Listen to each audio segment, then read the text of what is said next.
안녕하십니까? 다들 평안하십니까?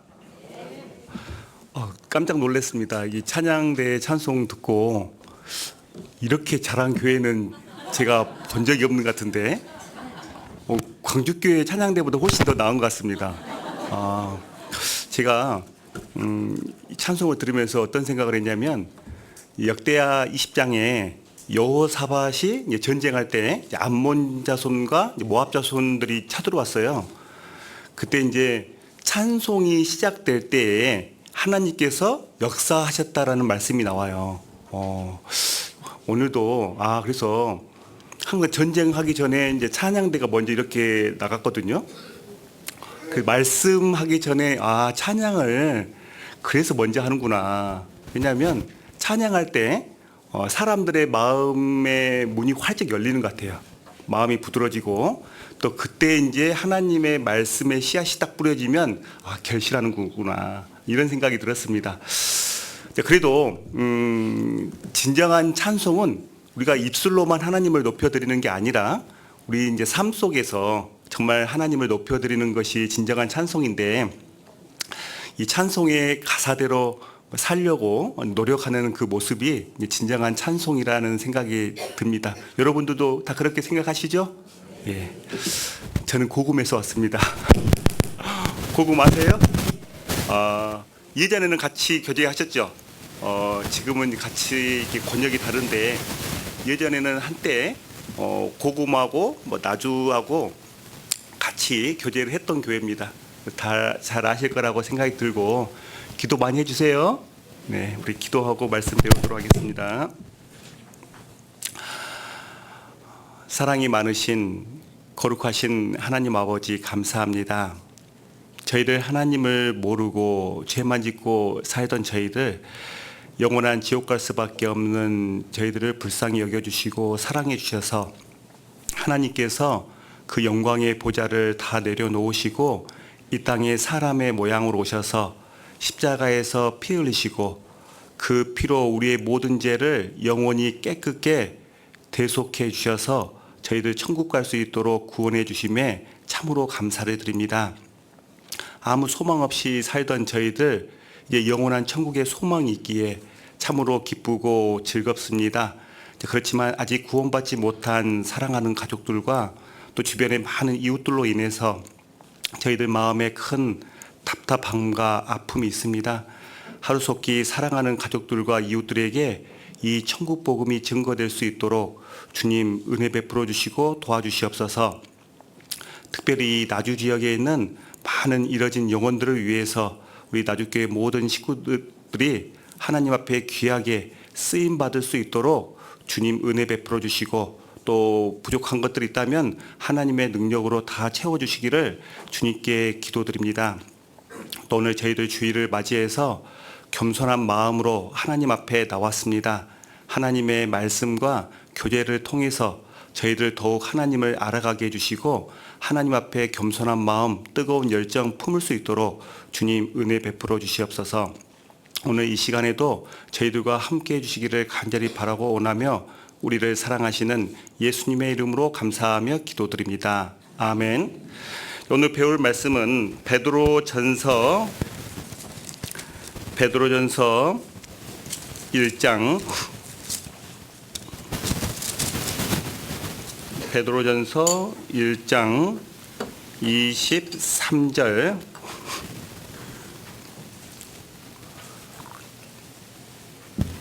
신약 378페이지.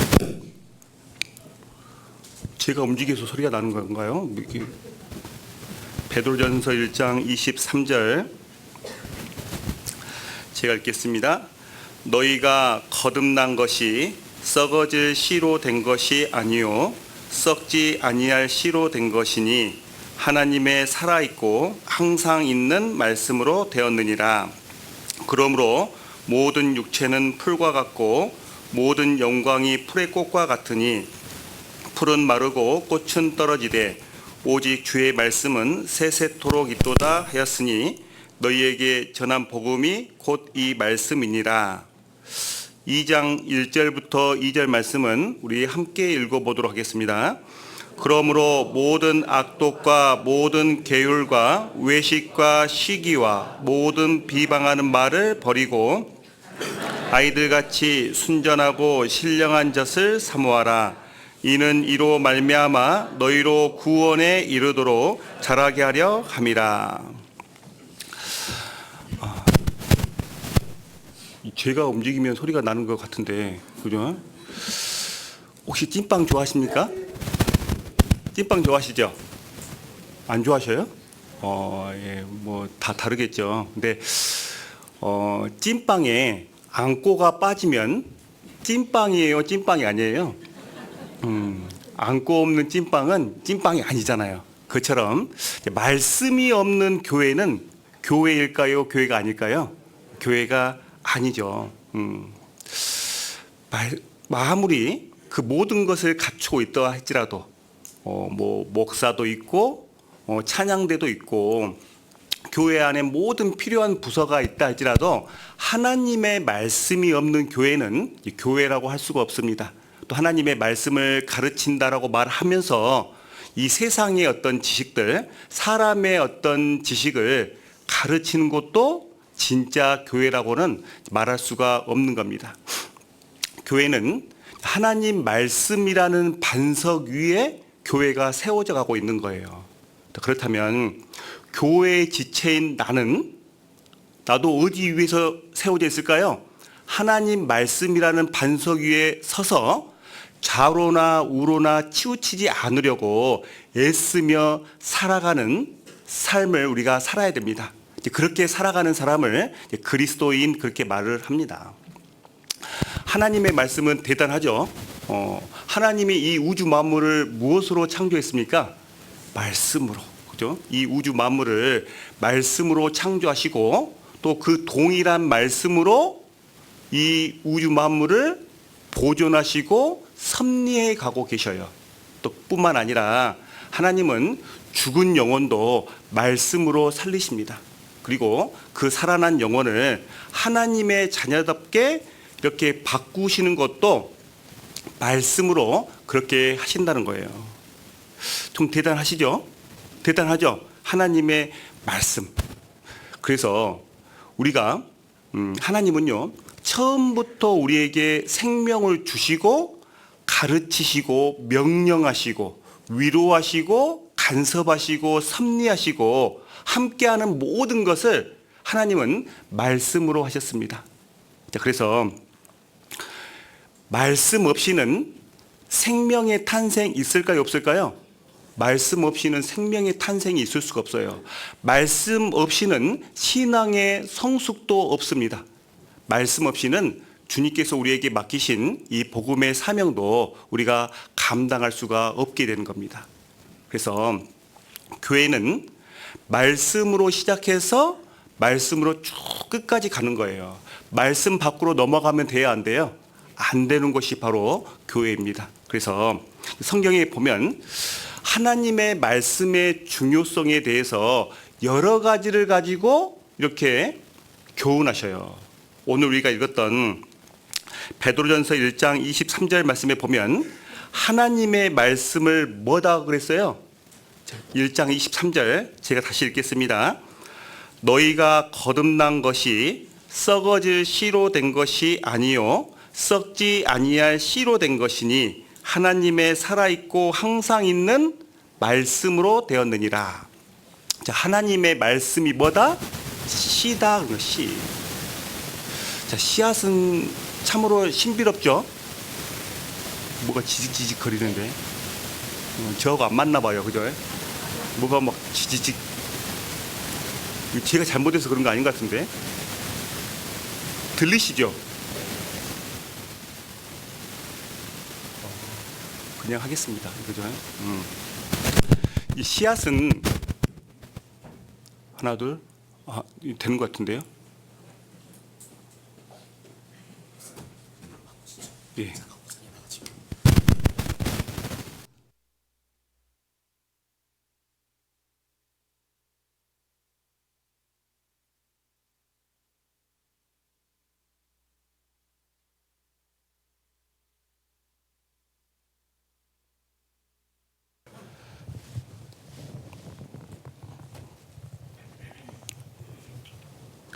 다 저만 주목하고 있어가지고 부담스럽네요. 이게 안 들어가요, 이게.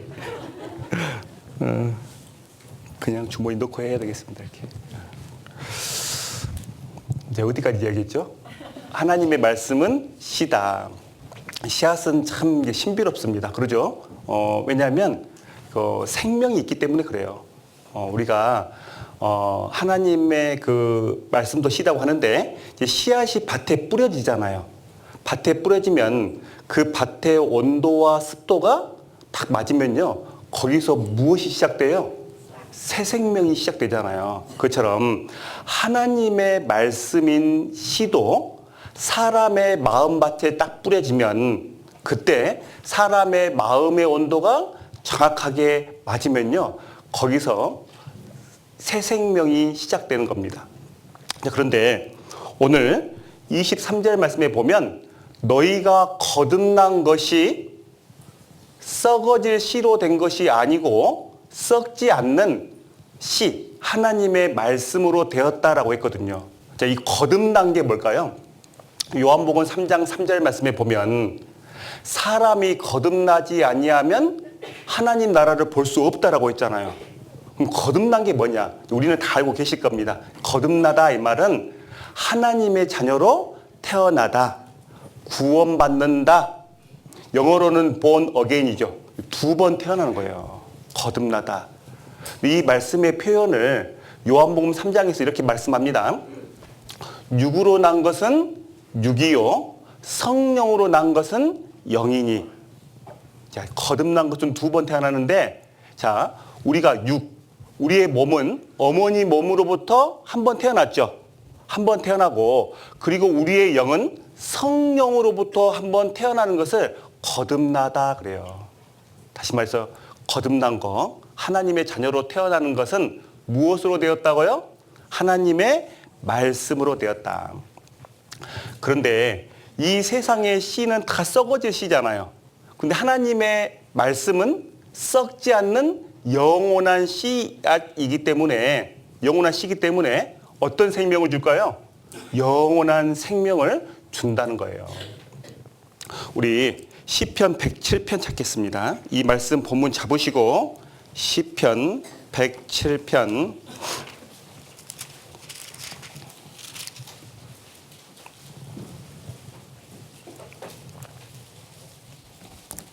10절, 시편 107편 구약 882페이지, 시편 107편 10절.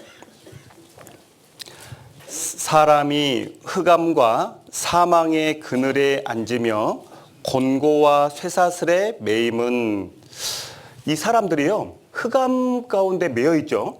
이렇게 흑암 가운데 사망의 그늘에 앉아서 이렇게 매여 있는데 11절, 하나님의 말씀을 거역하며 지존자의 뜻을 멸시함이라.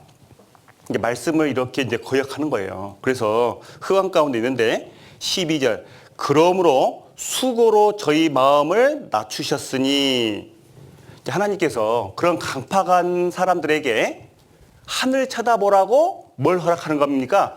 고난이라는 것을, 수고를 딱 허락하셔요. 그런데 저희가 엎드러져도 돕는 자가 없었도다. 고난 가운데 나를 도와줄 만한 주변 사람들이 없는 거예요. 그때 사람들은 눈을 어디다가 돌려요? 하나님께 돌리잖아요. 그죠? 그래서 13절, 이에 저희가 그 근심 중에 여호와께 부르짖음에 그 고통에서 구원하시되. 19절, 이에 저희가 그 근심 중에서 여호와께 부르짖음에 그 고통에서 구원하시되. 저가 무엇을 보내요? 그 말씀을 보내어 저희를 고치사 위경에서 건지시는도다. 자, 하나님께서 어떤 사람을 구원하실 때, 그 영혼을 구원하실 때 무엇을 보내어서 구원하신다고요? 말씀을 보낸답니다.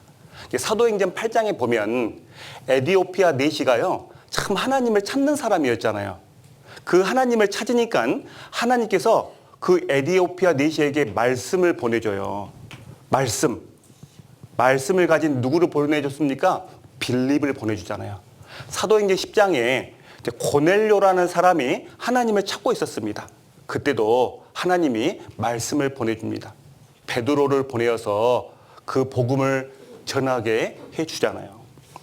그처럼 이 나주 지역에 많은 잃어진 영혼들이 있고 또 어딘가에 있는지는 모르겠지만 하나님께 간절히 찾고 있는 영혼들이 있을까요, 없을까요? 있다는 거죠. 그러면 그 영혼들에게 하나님은 무엇을 보내줄까요? 말씀을 보내줄 거예요.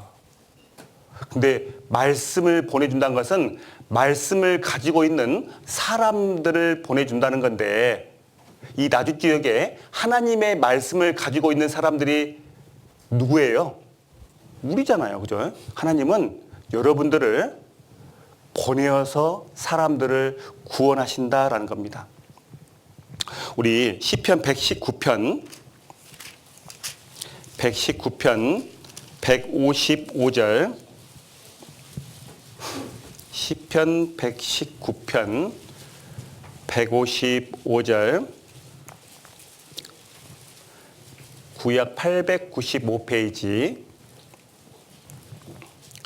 구원이 악인에게서 멀어짐은 저희가 주의 율례를 구하지 아니함이니이다. 자, 구원이 악인에게서 멀어진 이유가 뭐냐면 그 사람들이 주의 율례, 말씀을 구하지 아니하기 때문이다 이 말이에요.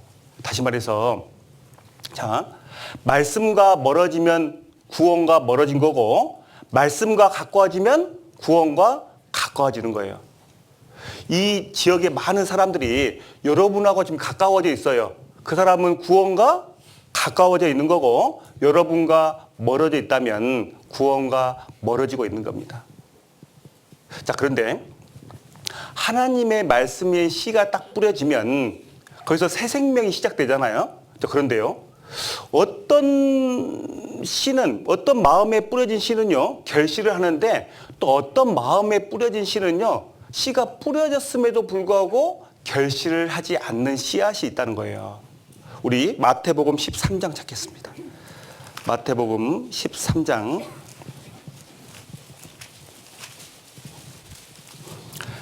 신약 21페이지 신약 21페이지 13장 3절 예수께서 비유로 여러 가지를 저희에게 말씀하여 가라사대 씨를 뿌리는 자가 뿌리러 나가서 뿌릴새 덜어는 길가에 떨어짐에 새들이 와서 먹어버렸고 덜어는 흙이 얇은 돌밭에 떨어짐에 흙이 깊지 아니하므로 곧 싹이 나오나 해가 돋은 후에 타져서 뿌리가 없으므로 말랐고 덜어는 가시떨기 위에 떨어짐에 가시가 자라서 기운을 막았고 덜어는 좋은 땅에 떨어짐에 혹 100배, 혹 60배, 혹 30배의 결실을 하였느니라.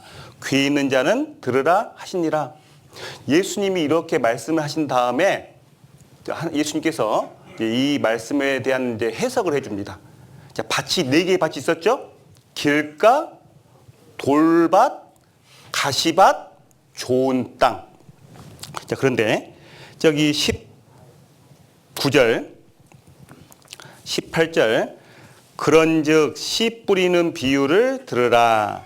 아무나 천국 말씀을 듣고 깨닫지 못할 때는 악한 자가 와서 그 마음에 뿌리운 것을 빼앗나니 이는 곧 길가에 뿌리운 자요. 자, 길가는 딱딱하잖아요. 딱딱하니까 씨앗이 심겨요, 안 심겨요? 안 심겨요. 그때 새가 와서 먹어버렸잖아요. 근데 그 새는 공중의 권세 잡은 자 마귀를 말하는 겁니다. 마음이 강팍하면요, 하나님의 말씀에 씨앗이 심겨지지 않아요. 그래서 심겨지지 않았을 때는 마귀가 와서 그 말씀을 다 빼앗아 가버린답니다. 우리 전도 집회 때 어떤 분들 강팍하신 마음이 강팍한 사람들 있잖아요. 나는 절대 안 믿어. 난 죽어도 안 들어. 막 이런 분들 억지로 끌려와서 막 들으면 어떤 분은 또 잘 듣는 분도 계시지만 말씀 듣고 물어보면 하나도 기억 못 하시는 분들이 계셔요. 그죠? 이 길가에 뿌려진 씨입니다. 그리고 20절 돌밭이 중요한데, 돌밭에 뿌리웠다는 것은 말씀을 듣고 즉시 기쁨으로 받되. 자, 말씀을 들었죠. 말씀 듣고 기뻤어요, 안 기뻤어요? 기뻤잖아요. 나 정말 구원받은 것 같아. 너무 기쁜 거예요. 그래서 21절 그 속에 뿌리가 없어 잠시 견디다가. 자, 잠시 견디다가 그랬으니까 교제 생활을 했어요, 안 했어요? 했잖아요. 말씀을 듣고, 말씀 듣고 구원받았다고 기뻐하고, 또 잠시 교제 속에도 있었는데, 말씀을 인하여 환난이나 핍박이 일어나는 때에는 곧 넘어지는 자요. 근데요, 환난이나 핍박이 딱 오니까요, 딱 넘어지는 거예요.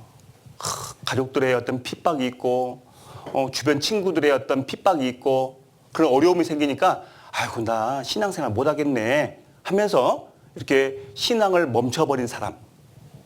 이 사람도 성경에서는 뭐라고 말하냐면 구원이 아니다, 이렇게 말씀하고 있는 겁니다. 그리고 22절 가시떨기에 뿌리웠다는 것은 말씀을 들으나. 자, 똑같아요, 돌밭하고. 그런데 세상의 염려와 재리의 유혹에 말씀이 막혀 결실치 못한 자요. 세상의 염려, 먹고 사는 염려. 아이고, 내가 지금 돈 벌어야지, 내가 이렇게 뭐 하나님 뭐 믿을 때냐? 어떤 세상의 염려가 들어오고, 재리의 유혹들, 어떤 세상의 많은 유혹들 때문에 아이고, 내가 안 되겠다, 딱 멈춰버린 그 사람도 구원이 아니다. 23절 좋은 땅에 뿌리웠다는 것은 말씀을 듣고 깨닫는 자니 결실하여 혹 100배, 혹 60배, 혹 30배가 되느니라 하시더라. 자, 좋은 땅에 뿌려진 씨만 결실했죠. 이와 똑같은 말씀이 누가복음 8장에 있는데 한번 찾아보겠습니다. 누가복음 8장 신약 103페이지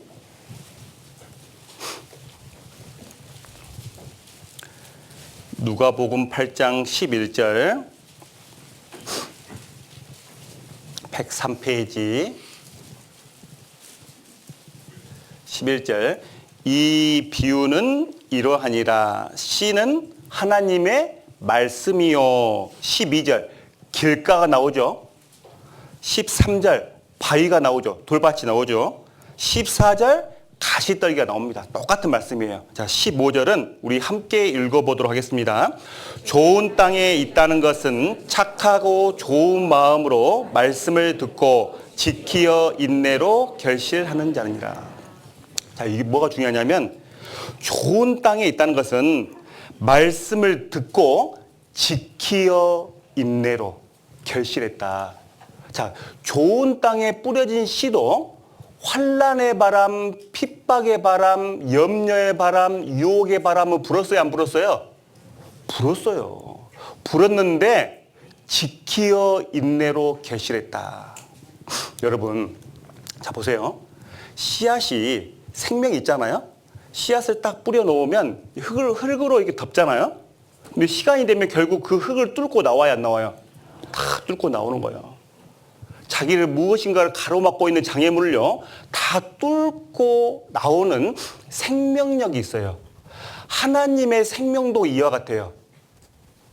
하나님의 생명이 있는 사람도 환난의 어떤 핍박, 세상 유혹, 염려라는 장애물이 있어도 진짜 생명은요, 다 뚫고 나온다는 거예요. 그러면 왜 돌밭이라든가 가시밭에서는 왜 그들이 뚫고 나오지 못했냐? 뭐가 없으니까? 생명이 없으니까. 생명이 없어서 그래요. 우리가 어머니들 예전에 이렇게 밥할 때 퀴즈를 했잖아요. 지금 경험하신 분들이 없을 텐데, 이제 퀴즈를 딱 하면요, 바람이 확 붑니다. 바람이 불면요, 쭉정이는 어떻게 돼요? 날아가고 알곡은 이렇게 모여 들어와요. 이상합니다. 이 교회 안에 환난의 바람, 핍박의 바람, 막 유혹의 바람이 불잖아요. 그러면 알곡은요, 하나님께 더 가까이 들어와요. 야, 내가 정말 이 고난이 있으니까 하나님을 더 붙잡아요. 더 안으로 들어오는 사람이 있는가 반면에 어떤 사람은 환란이 있고 핍박이 있으니까 아이고 나 주님 못 섬기겠다 하면서 세상으로 가는 사람들이 있더라 이 말이에요. 제가 무슨 말씀하는지 이해됩니까? 생명이 있을 때는, 생명 있는 사람은 이런 어려움이 닥치면요 더 하나님께 가까이 나오게 되고, 생명이 없는 사람은 그런 유혹의 바람, 환란의 바람이 불면요 다 밖으로 날아가 버려요. 중요한 것은 이 생명, 영원한 생명도 무엇을 통해서 얻는다? 말씀을 통해서 얻는다. 자, 그런데 하나님의 말씀은 우리에게 영원한 생명을 주는 것으로 멈추지 않아요. 자, 우리 다시 본문으로 베드로전서 1장. 생명을 주는 것으로 멈추지 않고 그 생명이 계속 또 자라나게 만들어 주십니다. 2장 1절. 그러므로 모든 악독과 모든 계율과 외식과 시기와 모든 비방하는 말을 버리고, 2절 함께 읽겠습니다. 갓난 아이들같이 순전하고 신령한 젖을 사모하라. 이는 이로 말미암아 너희로 구원에 이르도록 자라게 하려 함이라. 자, 1장에서는 하나님의 말씀은 씨앗이다라고 했고, 2장에서는 하나님의 말씀은 젖이다 했거든요. 신령한 젖. 자, 아이가 태어나면 그 아이에게 가장 필요한 게 뭘까요? 엄마 젖입니다. 그처럼 하나님의 자녀로 태어나면 그 사람들에게 가장 필요한 게 뭘까요? 바로 신령한 젖인 말씀이다 이 말이에요. 말씀이다. 자, 아이가 태어나가지고 엄마 품에서 엄마 젖을 먹습니다. 그러면 계속 먹으면 자라가죠. 자라가다가 누구를 닮아갈까요? 엄마를 닮아가요. 엄마 젖을 먹고 무럭무럭 자라면요 엄마를 닮아갑니다. 그처럼 하나님의 자녀들이 하나님의 품속에 안겨가지고, 하나님의 품속이 어딜까요? 바로 교회죠. 교회. 교회는요 하나님의 품이고, 교회 안에 젖이 나오는 젖꼭지가 있는 거예요. 거기서 하나님의 신령한 말씀을 먹으면 점점 누구를 닮아가게 될까요? 하나님을 닮아가게 돼요.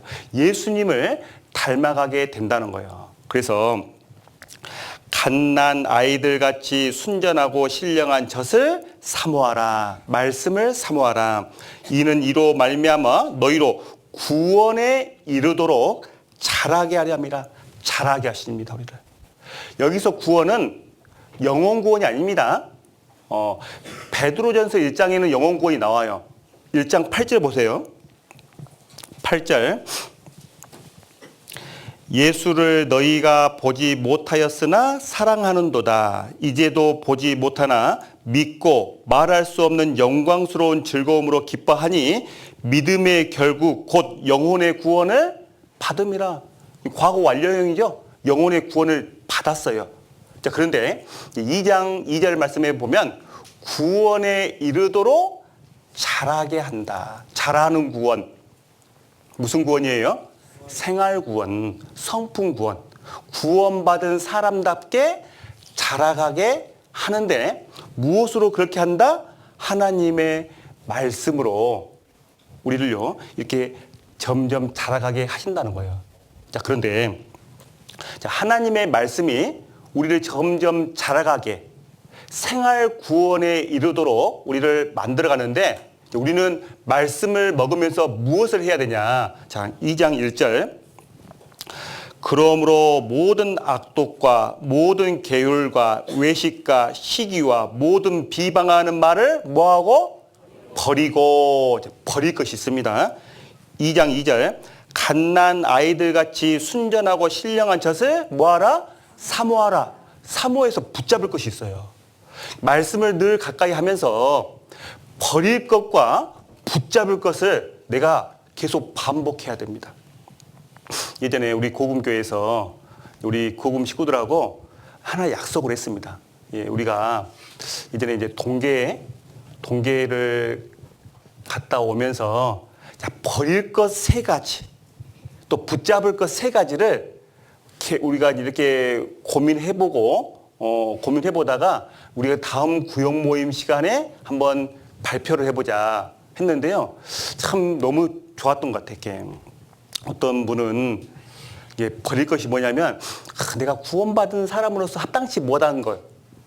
이게 다른 사람들한테는 다른 사람들은 잘 모르는데 나만은 몰래 갖고 있는 어떤 죄도 있고 버릴 것들이 있잖아요. 그 버릴 것 세 가지. 또 붙잡아야 될 것. 그리스도인으로서 반드시 해야 되는 건데 내가 지금까지 하지 못한 것들이 있잖아요. 그것은 내가 붙잡아야 돼요. 어떤 자매님은 구역 모임 시간에 이렇게 말씀하시더라고요. 내가 지금까지 술을 못 끊었습니다. 그러더라고요. 아주 용감하셔요. 술을 못 끊었는데 제가 이제 술을 먹지 않겠습니다. 그렇게 말씀을 하시더라고요. 한참 있다가 몇 개월 후에도 그 자매님이 그때 이제 구역 모임 시간에 저 술 안 마신 지 3개월 됐어요. 막 그러더라고요. 이렇게. 그래서 우리가 바뀌어야 되는 이유가 왜 바뀔 수 있냐면 말씀 속에서 말씀의 빛이잖아요. 그죠? 내 마음을 환하게 비춰주는 빛이에요. 그래서 내 속에 이것이 버려야 될 것이 무엇인지 말씀을 우리한테 늘 가르쳐줘요. 이건 버려야 되겠구나. 이건 내가 해야 되는데 못하고 있네? 내가 이거 붙잡으면요. 그 사람이 자라가는 거예요. 그럼 나는 왜 지금까지 구원받고 자라가지 못했냐? 나 뭘 못했으니까요.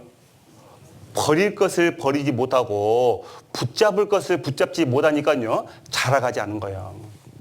그러니까 머리로는 달아. 나 구원받았는데 생활을 보니까 나는 항상 잘한 게 없어. 그대로요. 나중에는 그 사람 구원 의심할까요? 안 할까요? 구원 의심도 하겠죠. 왜요? 머리로는 다 하는데 왜 내 삶은 안 바뀌지? 그 사람이 구원 의심을 해요. 근데 내가 머리로도 다 구원의 어떤 원리를 다 알고 있고 내 삶 속에서도 참 점점 버릴 것은 버리고 붙잡을 것은 붙잡음으로 내 삶이 변화가 되면 그 사람들은 구원 의심을 할까요? 안 할까요? 구원의 의심을 안 하는 거예요. 이렇게. 하나님의 말씀은 첫 번째 씨앗이다라고 말했고 두 번째는 젖이다라고 말했습니다. 하나님의 말씀이 없이는 생명의 탄생이라든가 생명의 어떤 성장, 신앙의 성장, 그런 게 있을 수 없구나. 또 하나님의 말씀은요, 또 양식이다, 밥이다, 또 그렇게 말씀하셔요. 욥기 23장에 보면 욥이 이렇게 말해요. 내가 일정한 음식보다 하나님의 말씀을 귀히 여겼구나. 이 욥이요, 매일 먹는 밥보다 하나님의 말씀을 귀하게 여겼답니다. 자, 우리가 밥을 왜 먹어요? 뭐 내려고요? 힘을 내려고 밥을 먹잖아요. 그러면 이 욥이 이렇게 말한 거예요. 제가 힘을 내려고 늘 밥을 먹었던 것처럼 이 영혼의 힘을 내기 위해서 저는 늘 하나님의 말씀을 먹었습니다. 그런 뜻이에요. 여러분들도 매일 먹는 밥보다 말씀이 더 귀합니까? 대답을 안 하셔요. 자, 그런데요, 우리가요, 이 말씀을 먹으면 막 힘이 나는데, 우리 신명기 25장 잠깐 보겠습니다. 구약 성경 신명기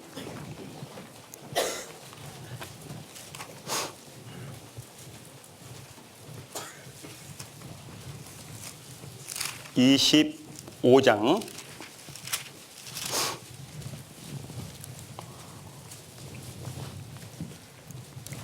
17절 구약 300페이지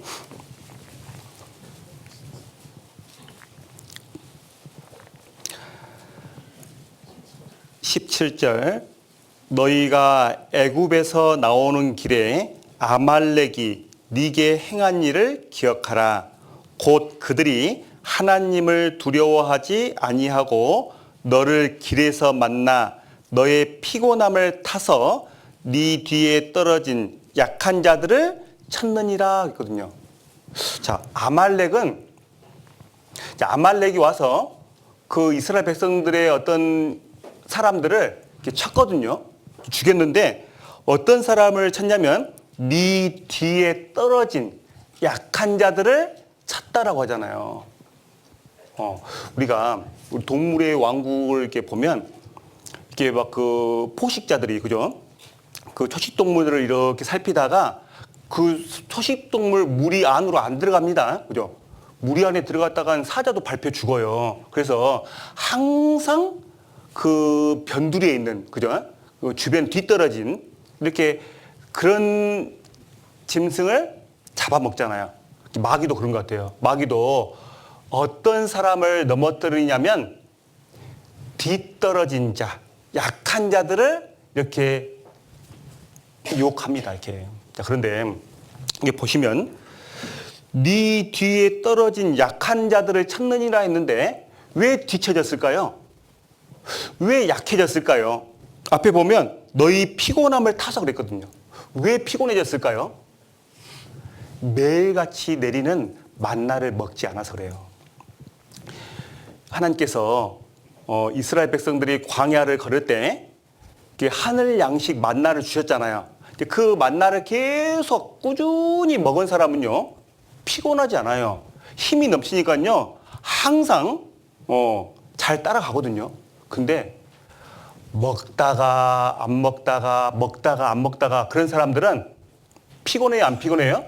결국은 피곤해지고 약해지고 그러다가 뒤처진다 이 말이에요. 자, 그런데요. 저 오늘 아침 먹었을까요? 안 먹었을까요? 예? 모르겠죠. 그죠? 그 당시에도 이게 만나를 매일같이 먹은 사람하고 가끔 먹은 사람하고 티가 났을까요? 안 났을까요? 티 안 나요. 그죠? 티 안 나요.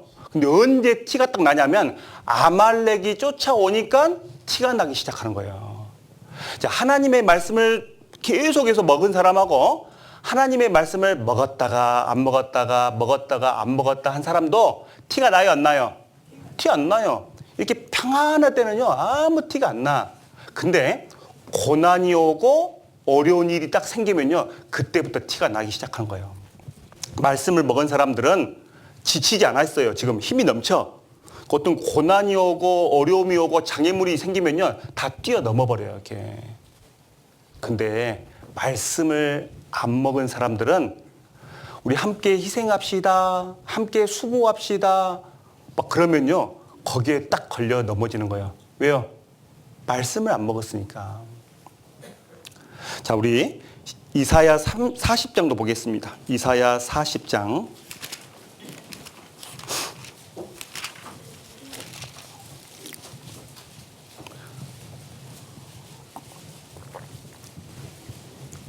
하나님께서 피곤한 사람들에게 힘을 주십니다. 1014페이지 이사야 40장 29절. 피곤한 자에게는 능력을 주시며 무능한 자에게는 힘을 더하시나니 소년이라도 피곤하며 곤비하며 장정이라도 넘어지며 자빠지되. 31절 함께 읽겠습니다. 오직 여호와를 앙망하는 자는 새 힘을 얻으리니 독수리의 날개치며 올라감 같을 것이요 다른 박질하여도 곤비치 아니하겠고 걸어가도 피곤치 아니하리로다. 자, 하나님께서 피곤한 사람들에게 뭐라고 말씀하셨냐면 오직 여호와를 앙망하라 그래요. 자, 피곤한 사람들한테 뭐라고 명령하신다고요? 여호와를 앙망하라, 쉬라고 안 해요. 어떤 분들은 이런 분들이 있어요. 이제 구원받고 얼마 안 되신 분들이 신앙생활하다 보니까 너무 피곤한 거예요. 그래서 목사님, 저 교제가 너무 많은 것 같아요. 그래서 저는 주일하고 수요일만 나오고 뭐 구역 모임이라든가 뭐 조모임은 좀 피곤해서 쉴랍니다. 이렇게 말씀하는 분이 계셔요. 자, 그분은 그렇게 피곤합니다. 그러면 목사님이 그래요, 좀 쉬셔야 되겠네요. 그렇게 말씀하던가요? 여호와를 앙망하라라고 말한가요? 여호와를 앙망하라. 왜냐하면요, 지금 힘이 빠졌잖아요. 여호와를 앙망하는 사람에게 하나님이 새 힘을 주시는 거예요. 자, 31절. 오직 여호와를 앙망하는 자는 무슨 힘을 얻으리니? 새 힘을 얻으리니. 요즘 신앙생활이 너무 힘들다, 피곤하다. 여호와를 앙망하셔야 돼요. 신앙생활은 내 힘으로 하는 게 아니에요. 내 힘으로 신앙생활 하면요, 너무 힘들어. 금방 지쳐요. 그래서 신앙생활은 날마다 주시는 새 힘을 받아야만 신앙생활을 할 수가 있는 거예요. 여호와를 앙망한다 이 말은 하나님의 말씀을 앙망하는 걸 말씀합니다. 하나님의 말씀을 딱 먹으면요, 새 힘이 싹 쏟아요. 그죠? 그런 거 경험 안 해보셨어요? 경험 안 해봤네, 여기는 진짜. 경험해봤죠? 새 힘을 얻으리니. 이제 새 힘이 딱 생기면 어떻게 바뀌냐? 독수리의 날개치며 올라감 같을 것이요. 독수리가 하늘 위로 탁 올라가는 것처럼 그 사람의 신앙이요, 올라가는 신앙으로 딱 바뀌어요. 새 힘을 얻는 사람은 무슨 신앙을 갖는다? 올라가는 신앙을 갖는다. 여러분, 올라가는 신앙을 가지면 어떻게 되냐면, 여러분 비행기 타보셨죠? 비행기 타고 위에서 탁 비행기 타고 밑에 내다보면 이 세상이 커 보이던가요? 작아 보이던가요? 정말 작아 보여. 그죠? 50평대 아파트나 20평대 아파트나 다 똑같아. 위에서 보면. 그레인저나 티코나 위에서 보면 다 똑같이 보여요. 그죠? 위에서 보면요, 다 작아 보이는 거예요. 우리가요, 하늘에 소망 두고 살잖아요. 영원한 천국, 하늘에 소망을 두고 살면요, 이 세상의 것이 정말 작아 보여. 아, 별로 가치 없는 거구나. 그런데 나는 왜 이 세상의 것이 커 보일까요? 나는 왜 뭐 50평대 아파트, 또 뭐 큰 차, 그런 것이 왜 커 보일까요? 하늘에 소망 두고 사는 게 아니라 이 땅에 소망을 두고 살아가면요, 이 세상의 것이 정말 커 보이는 거예요. 그런데 우리가 새 힘을 얻어서 올라가는 신앙이 딱 되면요, 정말 이 세상의 것들이 정말 작아 보입니다. 그러죠? 이 세상의 것이 정말 하찮고 작게 보여요. 그리고 높이 올라가 있으면요, 또 멀리 보여요. 맞죠? 멀리 보이는 거예요. 올라가는 신앙이 되면 과거에 멀리 2000년 전에 나를 구원하시기 위해서 십자가에 못 박히신 그 예수님이 보이는 거예요. 그러니까 늘 감사하는 삶을 살 수가 있어. 늘 주님의 은혜를 보니까, 아, 주님이 나를 구원하기 위해서 저렇게 돌아가셨구나. 그 사람은 늘 은혜가 채워져 가지고 감사하는 삶을 사는 거예요. 그리고 멀리 있는 천국이 보이고, 그죠? 그 천국에서 나에게 면류관을 씌워주려고 기다리시는 주님이 보이는 거예요. 여러분 보여요, 안 보여요? 보이죠? 그 믿음의 눈이 필요한 거예요. 그리고 그 멀리 지옥에서 고통받고 있는 내 사랑하는 가족들도 봐야 돼요. 맞죠? 멀리 한번 보세요. 내 가족들 이렇게 구원받지 못하고 이렇게 살아가다가 결국에는 어디 가는 거예요? 영원한 지옥 가잖아요. 그것을 한번 보라는 거예요. 그것을 볼 수 있는 눈만 있으면요, 우리 절대 지금처럼 안 삽니다. 그죠? 정말 천국이 보이고 지옥이 보인다면, 나를 구원하신 주님의 십자가가 보인다면 내가 지금처럼 살 수 있을까요? 살 수 없다는 거예요. 주님은 정말 우리가 새 힘을 날마다 받아가지고 우리가 올라가는 신앙으로 바뀌기를 정말 원한 거예요. 그래서 항상 하늘에 소망 두면서, 이 세상에 집착하지 않고, 그죠? 정말 영원한 것을 준비하는, 영원한 것을 위해서 살아가는 그런 자녀들이 되기를 주님은 간절히 원하시는 겁니다. 자, 그런데 하나님의 말씀을 먹으면 무엇이 생긴다고요? 새 힘이 생겨요. 자, 그런데 이런 경우가 있어요. 어떤 사람은 밥을 먹잖아요. 밥을 먹으면 한 5%만 흡수하고 95%는 다 휙 나가버리는 사람이 있어. 맞죠? 소화를 못 시키고. 또 어떤 사람은 음식을 100을 먹었다면 95%를 다 흡수해. 그 5%만 이렇게 내보내는 사람이 있어요. 누가 건강할까요? 95%다 흡수한 사람이 건강하잖아요. 그렇게 내가 많이 먹고 나서 많은 거 흡수하려면 어떻게 먹어야 됩니까? 다작, 그죠? 잘 씹어서 먹어야 돼요. 그러면 내 속에 있는 그 침하고 섞여가지고 이 침이 효소잖아요. 소화가 잘 되잖아요. 그처럼 우리가 하나님의 말씀도 똑같습니다. 하나님의 말씀을 먹을 때는 어떻게 먹어야 될까요? 계속 씹어야 돼. 그것을 뭐라고 그래요? 되새김질, 묵상 그렇게 하는 거예요. 소가 풀을 먹잖아요. 소가 풀을 먹는데 큰 힘이 나잖아요. 왜 그럴까요? 되새김질을 하니까. 우리도 되새김질 해야 돼, 안 해야 돼요?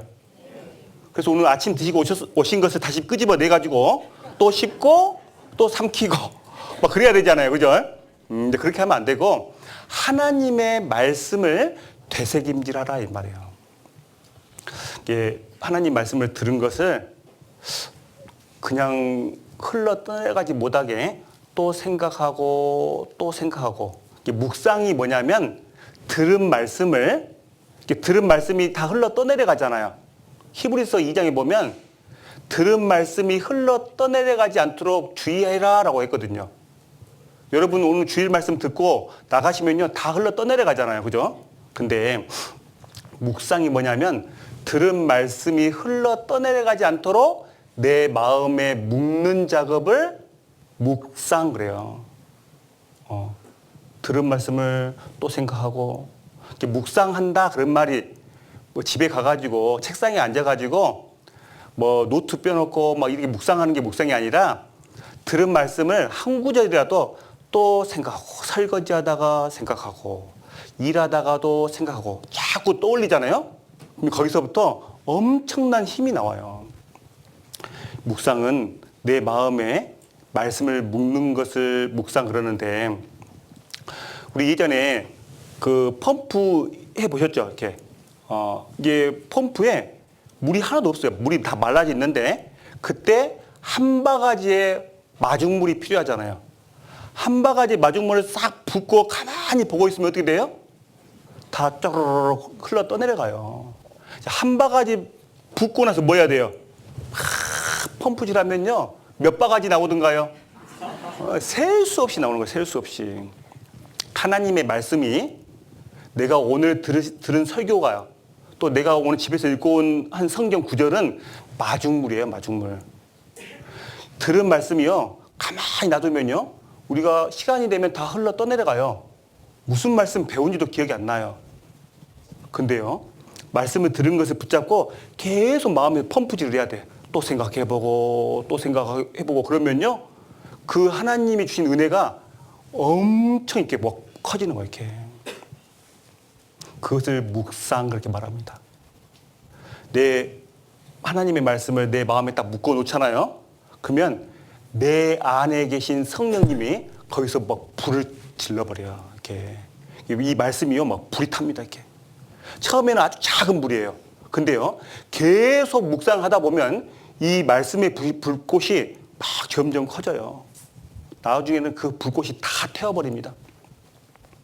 처음에는 별로 중요하지도 않은 말씀이라고 생각했는데 그 말씀을 계속 묵상하니까요. 내 마음속에 막 활활 타오르는 경우가 있잖아요. 그런 경험 해보셨죠? 그러면요. 그 불이 내 속에 있는 찌기를 다 태웁니다. 내 속에 어떤 세상에 대한 집착, 죄, 자존심, 내 속에 있는 걸 다 태워버려. 묵상을 하면요. 그러면 내 속에 있는 그 불 때문에 세상 사람들을 따뜻하게 녹여주는 삶을 살 수도 있고 그 불빛으로 어두운 세상에 살아가는 사람들에게 어두움을 밝혀주는 그런 빛과 같은 삶도 살아갈 수가 있다는 거예요. 그래서 우리는 하나님의 말씀은 양식인데 그 말씀을 어떻게 먹어야 될까요? 늘 되새김질을 해야 됩니다. 묵상을 해야 돼요. 그리고 우리가 복음을 위해서 힘있게 살아가잖아요. 그죠? 이 말씀을 먹고 힘있게 살아가지만 우리 삶 속에서 많은 어떤 부딪혀오는 것들이 많죠. 예기치 않은 고난도 오고, 그죠? 때로는 교회 안에서 오해도 받고, 또 뭐예요? 서운한 마음도 생기고 자존심도 상하고 그러다 보면요 금방 또 지쳐요. 우리가 항상 용사처럼 살아가는 게 아니에요. 때로는 폐장병처럼 낙심하고 실망하고 자기 연민에 빠져서 어떤 신앙이 병들 때도 있잖아요. 근데 그 병든 나를 치료하는 것도 뭘까요? 그것도 말씀이에요. 말라기서 4장 구약 성경 마지막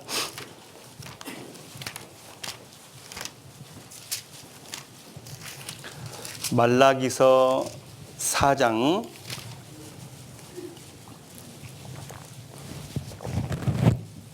2절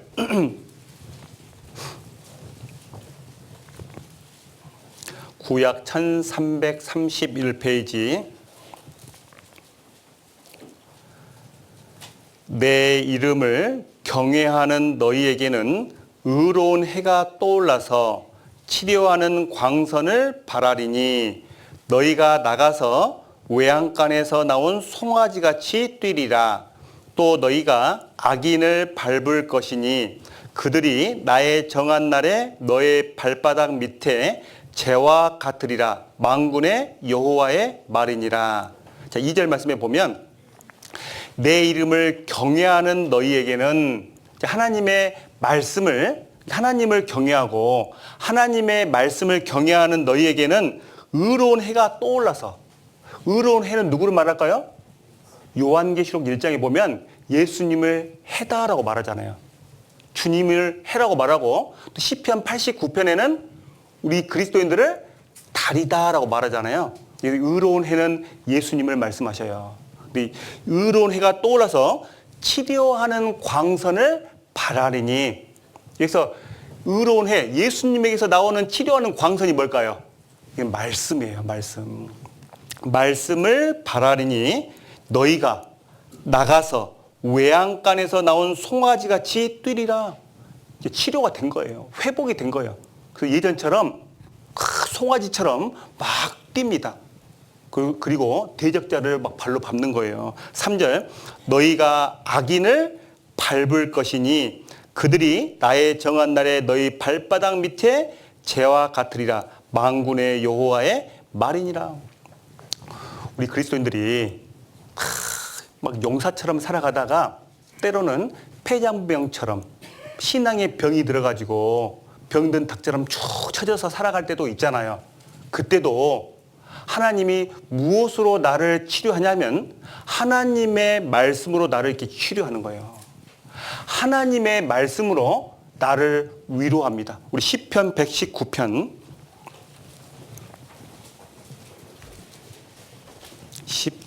119편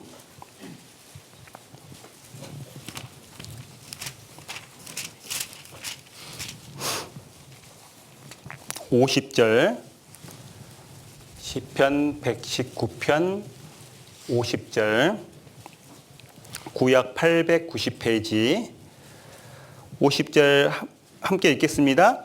이 말씀은 나의 곤란 중에 위로라. 주의 말씀이 나를 살리셨음이니이다. 이 말씀은 나의 곤란 중에 위로라. 하나님의 말씀이 내가 정말 힘들고 어렵고 지칠 때 하나님의 말씀이 나를 위로하신답니다.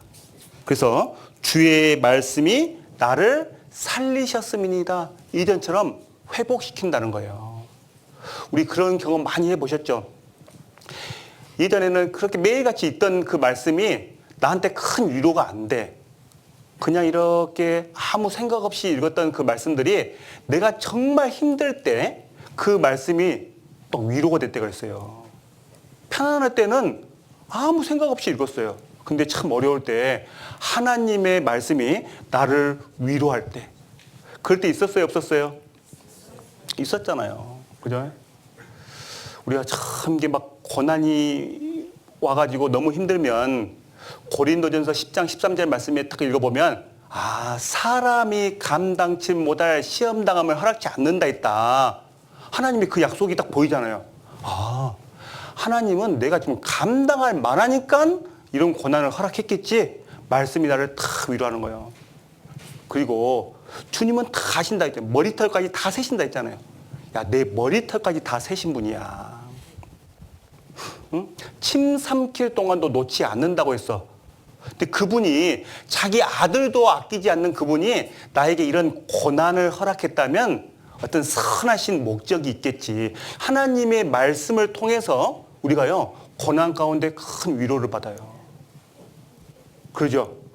근데 왜 고난 주셨을까요? 주지 말지, 그죠? 고난은 좋은 거예요, 안 좋은 거예요? 좋은 거죠? 그래서 막 주변에 고난받고 있는 형제 자매한테 가가지고 고난받고 있는데 고난은 좋은 것이에요. 막 그러면 돼야 돼요. 네. 속으로 생각해야 되죠. 고난은 좋은 것은 맞아요. 근데 고난을 받고 있는 그 사람한테는 너무 힘드니까 뭐 우리가 아주 조심스럽게 위로를 해야 되죠. 그런데 왜 우리한테 고난을 줬냐? 우리가 그 임사호천이란 말 있잖아요. 사람이 어떤 죽음의 위기 앞에 딱 다가가면 무엇을 부른다고요? 하늘을 부른다. 사람에게는 어떤 본능이 있냐면 위기가 찾아오면 하늘을 부르는 본능이 있어요. 편안할 때는 절대 하나님 안 찾아. 우리 아이들도 이렇게 학교 간다고 저기 부모 멀리 떠나갈 때 있잖아요. 용돈 많이 주고 막 친구들하고 재밌게 놀 때는 전화하던가요, 안 하던가요? 전화 안 합니다. 그죠? 용돈 떨어지고 몸 아프고 무슨 문제가 생겨야 부모님한테 전화하는 거예요, 이렇게. 사람의 본능이 그래요. 이런 못된 습성이 있다는 걸 하나님 너무너무 잘 알기 때문에 우리 하나님을 쳐다보지 않은 사람들에게 고난이란 것을 허락한 거예요. 하늘 보라고, 하늘 보라고. 외양간에 소가 여물을 먹고 있는데 불이 났습니다. 그래가지고 그 주인이 그 소를 막 외양간 밖으로 끄집어내려고 잡아당겨요. 나올까요? 안 나올까요? 안 나와요. 왜? 여물 먹느니라고. 어떻게 해야 될까요? 여물통을 확 엎어버려야 돼. 그죠? 여물통을 딱 엎어버리면 그 상황을 딱 깨닫고 소가 나온답니다. 마찬가지예요. 우리가 다 세상에 집착하고 사니까 하늘 안 쳐다보고 하나님 찾지 않으니까 하나님이 내 삶 가운데 여물통을 엎어버린 거예요. 때로는 내 건강을 빼앗아가기도 하고 내 사업장을 좀 망하기도 하고 많은 그런 어려움들이 없었다면 나 하나님 찾았을까요? 안 찾았을까요? 찾지 않았을 거다 이 말이에요. 그래서 하나님은 우리에게 이제 고난이라는 걸 허락합니다. 구원받고 난 다음도 마찬가지예요. 구원받고 난 다음에도 늘 하나님을 붙잡고 하나님 가까이에 살아가야 되는데 자꾸 또 세상 쳐다보고 세상 집착하고 살면 또 하나님이 여물통을 엎어요, 안 엎어요? 엎는다는 거 이렇게. 우리가 고난을 하나님이 그래서 허락하는 거예요. 자, 그런데 우리가 그런 고난 가운데 누구를 생각하니까 막 힘이 솟아요? 하나님을 생각하니까. 제가요, 예전에는, 지금은 안 그러는데 예전에는 제가 매일같이 기적을 행했습니다. 제가 기적을 행했을 때가 있었어요.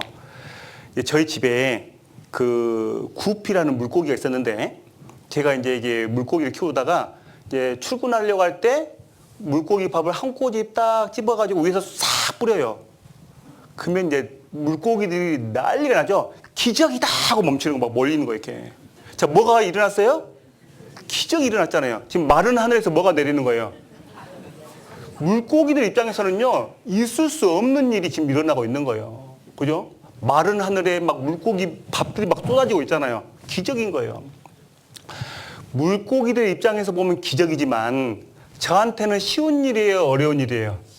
저한테는 진짜 아무것도 아니에요. 이렇게. 하나님이 그래요. 지금 내가 어떤 어려움을 겪고 있는데 그 어려움은 내 편에서 보니까 힘들고 내 편에서 보니까 어렵고 기가 막힐 일이지만 능치 못하심이 없는 하나님 편에서는 쉬운 일일까요? 어려운 일일까요? 쉬운 일이에요.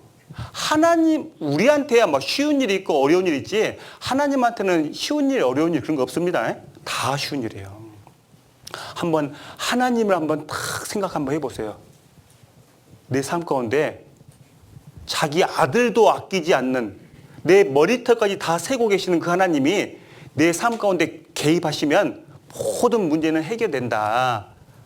그리고 나한테 이런 아픔을 허락했던 그 이유는 이 아픔 속에서 하나님이 계획하시는 선하신 목적이 있기 때문에 하나님이 허락한 것이다. 우리가 그것을 알면요, 위로가 되게. 하나님의 말씀이 나를 막 위로합니다. 또 위로에서 끝나지 않고 또 나에게 즐거움도 주셔요. 92절.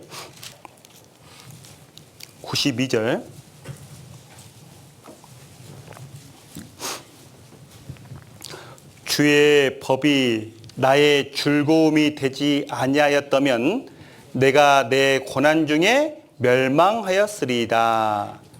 주의 법이, 주의 말씀이 나의 즐거움이 됐답니다. 하나님의 말씀은요, 나를 위로합니다. 그죠? 또 하나님의 말씀은 나에게 또 즐거움을 또 줘요. 즐거움을. 우리 요한복음 2장에 보면 예수님이 물을 포도주로 만든 기적을 행했잖아요. 그죠? 그때 그 잔치집에 혼인잔치가 있었는데 그 혼인잔치 집에 이제 포도주가 딱 떨어져 버린 거예요. 그러니까 예수님께서 말하죠. 그 종들에게 저 항아리에, 포도주 항아리에 뭘 채우라 그래요? 물을 채워라 그래요. 자, 종들이 그 말 들었을 때 어땠을까요? 기분이? 야, 이 사람들 물 먹이려고 하네. 그죠? 근데 참 이게 왜 포도주가 떨어졌는데 물을 채우러 가냐? 그래, 주님이 채우러 가니까 채우자. 채웠어요. 채우고 나서 떠서 주라고 하니까 떠서 딱 가니까 뭘로 바뀌어 있어요? 포도주로 바뀌었잖아요. 포도주로. 그날 가장 기뻤던 사람은 누굴까요? 그 포도주를 맛본 사람? 아닙니다. 종들이요. 성경에 순종한 종들은 알더라 했었어요. 순종한 종들은, 야, 이거 분명히 물했는데? 하나님이 분명히, 예수님이 물러라고 해서 물렀는데 포도주로 바뀌네? 자, 이것을 경험한 그 종들은 평생 어떤 삶을 살았을까요? 예수님이 어떤 말을 한다 할지라도 그대로 순종했을 것 같아. 그죠? 순종한 사람들만이 누리는 그 기쁨이란 게 있어요. 교회 안에서도 순종을 해본 사람들이, 순종의 기쁨을 누려본 사람이 또 순종하고 또 순종하지, 이 기쁨을 맛보지 못한 사람은요, 순종을 하기가 힘들어요, 사실은. 자, 그런데 이 항아리는 나고 이 채우는 물은요, 에베소 5장에 보면 말씀이다 있거든요. 말씀을 내 속에 가득 채우면요, 이 포도주는 뭘 상징할까요? 기쁨을 상징해. 기쁨, 즐거움으로 바뀝니다. 하나님의 말씀이 내 속에 딱 들어오면요, 그 말씀이 즐거움과 기쁨으로 확 바뀌는 거예요. 기쁨과 즐거움으로. 신앙생활이 늘 기쁘고 즐거운 거예요. 하나님의 말씀은 나를 위로하고 나에게 또 즐거움도 주고 나에게도 평안도 줘. 평안. 시편 119편 165절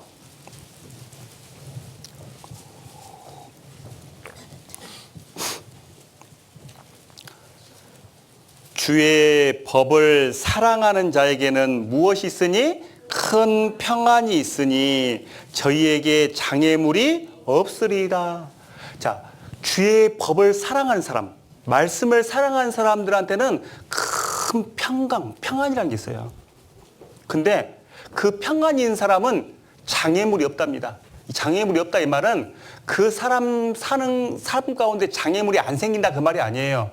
장애물이 생겨도 장애물로 생각지 않고 그냥 뛰어넘는다 이 말이에요.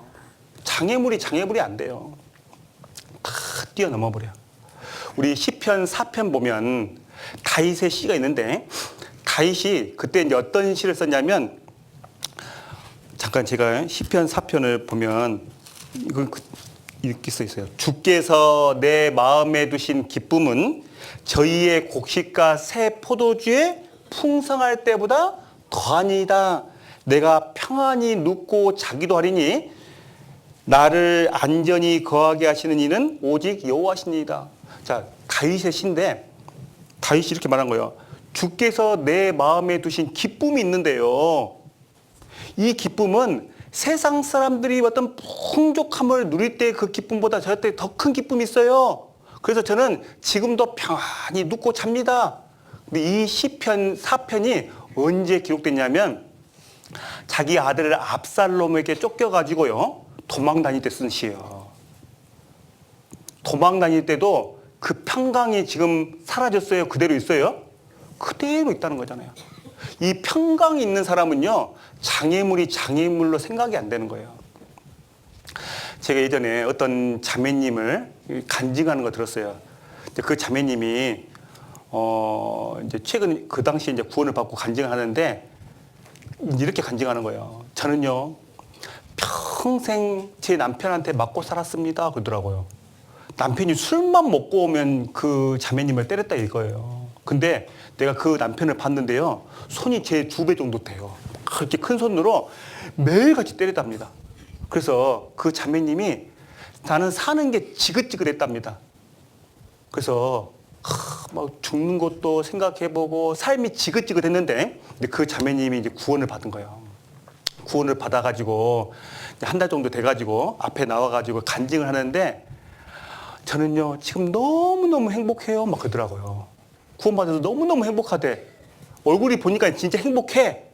근데 그 자매님이 끝에 이렇게 말하더라고요. 저 지금도 맞아요. 그래요.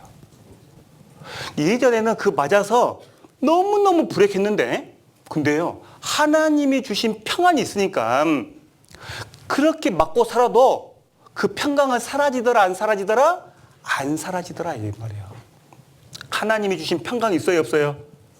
있잖아요. 우리가 이 세상 밑바닥 인생을 산다 할지라도 하나님이 주신 평강이 있는 거예요. 그래 이 땅 7, 80년 끝나면 영원한 천국 날 가잖아. 난 영원한 것이 준비되어 있잖아. 난 행복한 사람이에요? 불행한 사람이에요?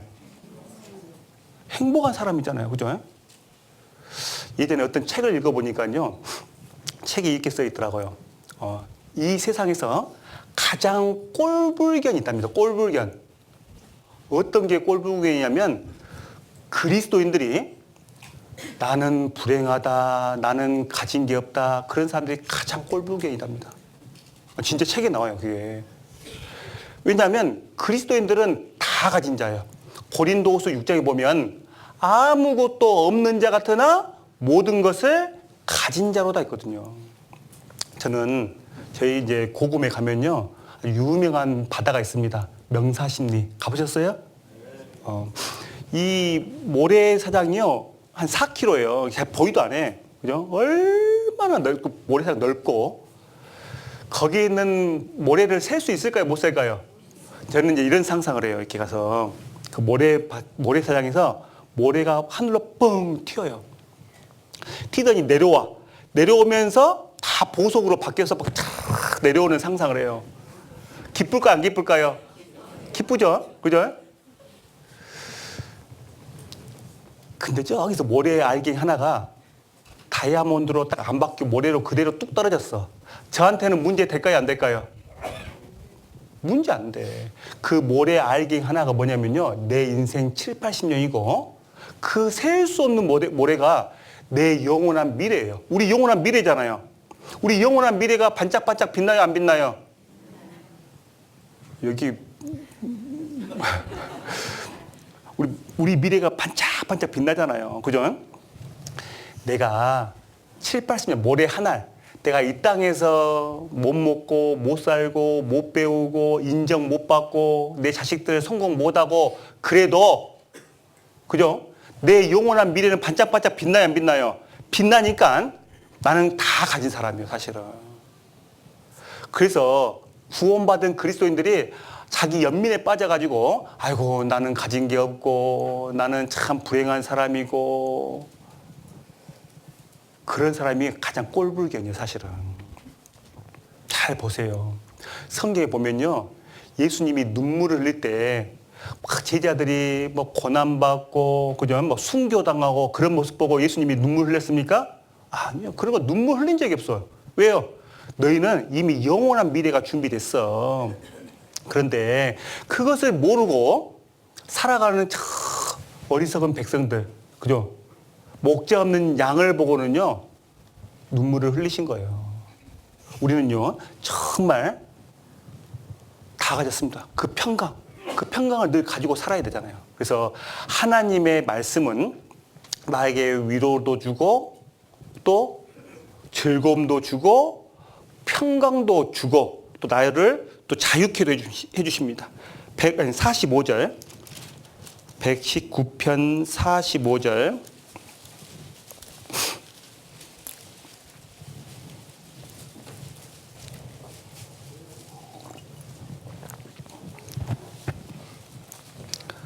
함께 읽겠습니다. 내가 주의 법도를 구하였사오니 자유롭게 행복할 것이오며. 자, 주의 법도를 구한 그 사람에게 하나님이 자유롭게 해준다는 거예요. 자유롭게. 자, 자유롭다 이 말은 뭔가가 풀린다 이 말이죠. 우리 사사기 말씀에 보면 드릴라가 삼손을 자꾸 묶잖아요. 그죠? 자꾸 묶어 이렇게. 드릴라는 마귀의 모형이고 삼손은 구원받은 그리스도인들의 모형이에요. 마귀는요, 우리들을 자꾸 묶습니다. 생활 속에서. 뭐로 묶던가요? 세상의 염려로 묶고, 돈으로 묶고, 이성으로 묶고, 게으름으로 묶고, 자꾸 뭔가를 묶는 거예요, 이렇게. 딱 묶여지면, 그다음부터는 자유롭지 않아. 뭔가 마음이 식습니다. 그죠? 내가 무엇인가에 묶이기 시작하면요, 마음이 둔해지기 시작해. 말씀도 예전처럼 꿀 같지가 않아.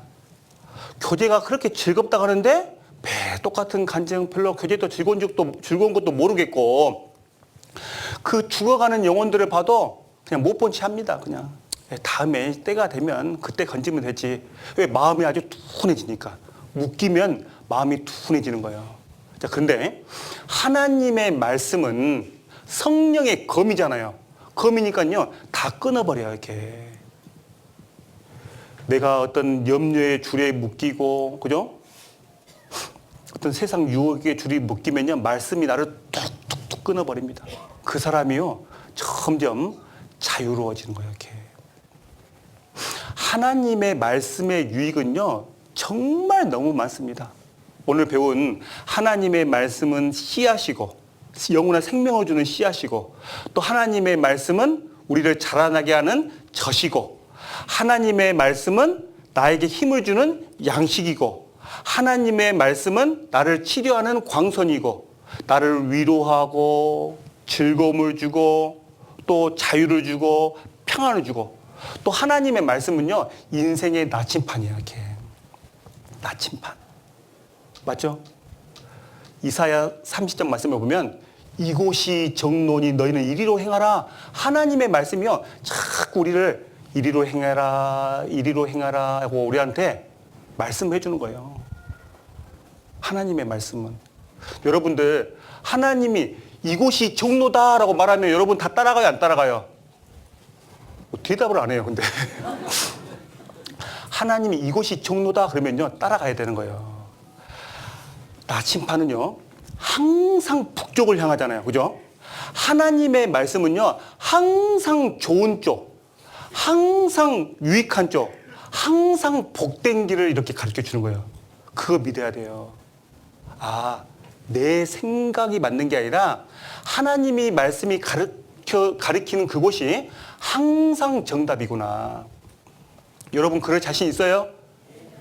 여러분이 출애굽한 이스라엘 백성이라고 한번 생각해 보세요. 자, 하나님께서 여러분을 인도합니다. 우회라, 자해라 하면서, 자, 저 홍해 앞으로 가라. 여러분 가요, 안 가요? 홍해 앞으로 가랍니다. 야, 홍해 앞에 가면 우리 죽는데, 뒤에 애국 군대 오고 앞에 바다 있으면 우리 죽네. 자, 홍해로 가라면 갈 거예요, 안 갈 거예요? 주일부터 거짓말하라고 그래요. 가야 되죠. 근데 그게 길이에요, 사실은. 그래서 시편 77편에 주의 길이 바다에 있었고 이런 말씀이 있어요. 그 바다가요, 진짜 길이었어요. 내 눈에는 거기 가면 죽는 길 같은데요, 죽을 것만 같은데 사실은 그렇게 가야 사는 길이에요. 너희는 먼저 그의 나라와 그의 의를 구하라. 그리하면 이 모든 것을 너희에게 더하시리라. 하나님, 내가 지금 주님 먼저 섬기면 저 굶어 죽어요. 지금 나는 돈도 벌어야 되고요. 저는 제가 먼저 할 것이 있습니다. 우리 그렇게 생각하잖아요. 내가 지금 돈도 많이 벌고 내가 내 세상 일도 많이 해놓고 나중에 주님 일 하는 게 맞을 것 같이 생각이 들잖아요. 그게 틀린 거예요, 사실은. 먼저 그의 나라와 그의 의를 구하면요, 하나님께서 우리에게 필요한 나머지는 다 채워주시는 거예요. 하나님의 말씀이 이것이 종로다 그러면요, 그대로 우리는 가면 되는 거예요. 그럴 준비가 돼야 됩니다. 하나님의 말씀은 빛이고 하나님의 말씀의 유익은 너무너무 많아요. 자, 그래서 우리가 이제 정리를 해보면, 자, 하나님은요, 우리 구원받은 그리스도인들을 두 가지 방법으로 나를 인도합니다. 두 가지 방법으로. 첫 번째, 하나님의 말씀으로 나를 인도해요. 하나님의 말씀으로. 자, 하나님의 말씀은요, 아주 명백합니다. 맞죠? 하나님이 기뻐하는 것, 하나님이 싫어하는 것, 성경 속에 그대로 있어요. 그래서 하나님 말씀은 명백하기 때문에 하나님이 하라는 것은 하면 되고 하지 말라는 것은 안 하면 되는 거예요. 두 번째, 하나님은 섭리로 나를 또 이끌어요. 섭리. 자, 근데요, 하나님의 섭리는 지금 내가 있는 이 순간에 이 자리에서 보면 하나님의 섭리가 보일까요? 안 보일까요? 안 보여. 창세기에 보면 요셉이 꿈을 꿨잖아요. 하나님이 꿈을 줬습니다. 요셉에게. 근데요, 나는 하나님이 이런 멋진 꿈을 줬네. 근데 형들이 나를 막 미워해. 나중에 형들이 나를 어디다 팔아버려요? 애굽에 팔아버리네. 아니, 하나님 나한테 이런 멋진 꿈을 꿨는데 내가 왜 애굽에 팔려가? 팔려갔는데 노예가 돼버려. 보디발 집에 노예가 돼버립니다. 또 거기서 또 누명을 써가지고 감옥에 갑니다. 왜 내가 노예가 되고 감옥이 되는지 몰라. 근데 어느 하루아침에 그 요셉이 어디 딱 서 있어요? 애굽의 애굽 궁궐에 딱 서가지고 애굽 바로왕 앞에 딱 서 있는 거예요. 거기서 꿈을 해몽해가지고 애굽에 뭐가 돼요? 인자, 총리가 딱 되는 거예요. 총리가 딱 된 후에 딱 뒤를 돌아보니까 이제 알겠는 거예요. 내가 애굽에 하나님이 총리가 되게 해서 이스라엘 백성들을 구원하고 애굽 사람들이 이렇게 구원하게 하려고 나를 애굽의 노예로 팔았고 또 감옥에 이렇게 왔고 이게 흘러 떠내려온 거구나. 섭리는 뒤돌아보면 아는 거예요. 그래요, 안 그래요? 어떤 사람들이 막 조각가들 있잖아요. 저거 막 하다가 갑자기 망치로 막 뚜드러 깨는 거예요, 이렇게. 아이고, 저기서 저렇게 깨? 근데 나중에 탁 해보니까 멋진 조각이 완성이 돼. 그래서 저 부분을 저렇게 깼구나, 쪼갰구나. 그게 알잖아요. 이게 하나님의 섭리가 그렇다는 거예요, 이렇게. 자, 그러면 하나님의 섭리는 선해요, 안 선해요? 하나님의 섭리는 항상 선한 거예요. 그래서 내가 어떤 힘든 어려움이 닥치고 이해하지 못하는 어떤 상황이 닥쳐도 내가 지금은 이해가 안 되는데 하나님의 섭리가 선하다는 것을 늘 기억하고 또 날마다 하나님이 주시는 그 말씀에 순종하며 살아가면 그 사람이 정말 하나님께 영광을 돌리고 열매 맺는 삶을 살아갈 수 있게 된다, 이 말이에요. 그래서 우리가 신앙생활을 어떻게 하냐면 내 삶 속에 어떤 좋은 일을 만날 때나 슬픈 일을 만날 때나 뭐 달콤한 일을 만날 때나 어떤 일을 만나더라도 하나님의 섭리는 선하다. 지금 하나님이 선한 계획을 갖고 지금 일하고 계신다. 이거 늘 기억하고 또 하나님이 주시는 말씀을 우하라 하면 우하고 좌하라 하면 좌하면 그게 가장 귀한 삶이 되고 가장 하나님께 영광을 돌리는 그런 삶이 된다는 거예요. 아셨습니까? 그래서 날마다 말씀을 가까이 해서 말씀을 가까이 하는 그런 그리스도인 되었으면 좋겠습니다. 기도하고 마치겠습니다. 사랑이 많으신 거룩하신 하나님 아버지, 감사합니다. 저희들을 사랑해 주셔서 구원해 주시고 또 충성되이 여겨서 또 이 역사의 끝에 복음의 마지막 주자로 저희들 불러주심에 참으로 감사를 드립니다. 저희들 주님 오시는 그날까지 게으르지 않고 주님께서 맡기신 이 복음의 사명을 위해서 나머지 삶을 살아가기를 간절히 바라곤 합니다. 무엇보다도 주님께 받은 그 큰 십자가의 은혜 늘 기억하며 감사하며 살아가게 해주시고, 또 하나님의 말씀을 붙잡고 좌로나 우로나 치우치지 않는 삶을 살아갈 수 있도록 주님 도와주시옵소서. 참으로 주님 오실 날이 너무너무 가까운 이 시대에 살고 있습니다. 주님의 다시 오시는 발자국 소리가 들리는 시대에 살고 있습니다. 저희들 늘 깨어있게 해주시고, 이 세상 썩어질 것에 마음 빼앗기지 않게 해주시고, 오로지 영원한 것을 위해서, 주님 기뻐하시는 일을 위해서, 이뤄진 영혼을 위해서 저희들 전심전력할 수 있도록 주님 도와주시옵소서. 이 나주 지역의 이뤄진 영혼들을 위해서 우리 나주교회 모든 식구들이 사랑으로 하나 되어서, 연합되어서 그 영혼들을 건질 수 있도록 힘주시고 함께 해주시고 또 도와주시기를 주님께 간절히 기도드립니다. 오늘 이 시간 이후에 모든 교제 가운데서도 주님 함께 해주시길 원하며 우리를 사랑하시는 예수님의 이름으로 감사하며 기도드립니다. 아멘.